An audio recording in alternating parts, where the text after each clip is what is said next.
why did you decide to become an athletic trainer?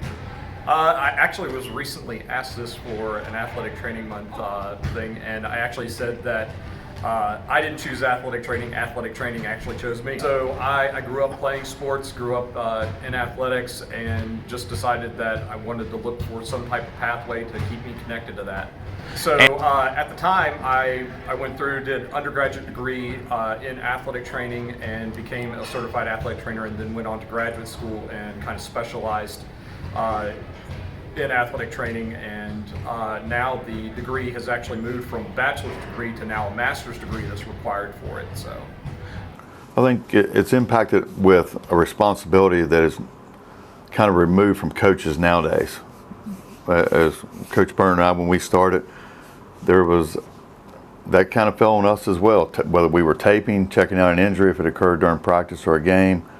So those responsibilities have kind of been shifted. We may give immediate attention, but the total safety and total evaluation of the injury doesn't fall on our shoulders anymore. So that's a big relief for our coaches. Plus, I feel like they're being evaluated by people who are trained and knowledgeable in the area. So the athletic trainer has been a big asset to high school athletics. And the old days when we were coaching and we didn't have those guys, that the quality of care and the return time was not the same. And there's a lot more emphasis on concussions and the well-being of athletes nowadays. So those athletic trainers are basically a necessity for us to truly offer to the student athlete what we want to do.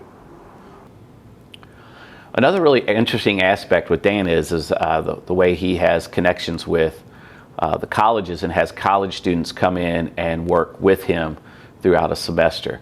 Several of his students have had a wonderful impact on the athletes here at school, and I directly attribute that to Dan's ability to communicate and to provide an environment for those student trainers to work with our student athletes in a safe and professional manner. Dan came, we didn't have trainers when I left here the first time, and Amy came in, and then Dan. So Dan is very seasoned. He's been here for numerous years. I'm thinking around 12, 13 years. And he's just knowledgeable. He's well established. He's the president of their state association. So he's well known throughout the state. He's highly respected. So he brings all that to the table, and for an individual with that knowledge, that background, and that experience, connections, to have him in our building, we're very fortunate. So what do you think is the most rewarding aspect of being an athletic trainer? I really enjoy just kind of the team camaraderie, not only with the coaches, the kids, always seeing a kid come back from an injury and being able to compete is just very rewarding. Yeah, you really are a big part of the team, just so you know. Well, thank you. I appreciate it. I've always felt that way about you. So the other thing is, what's the toughest part about the job? Toughest part is probably when you have to tell a kid that they can't compete. Right. It's not in their best interest to continue going, and you got to make that tough decision sometimes.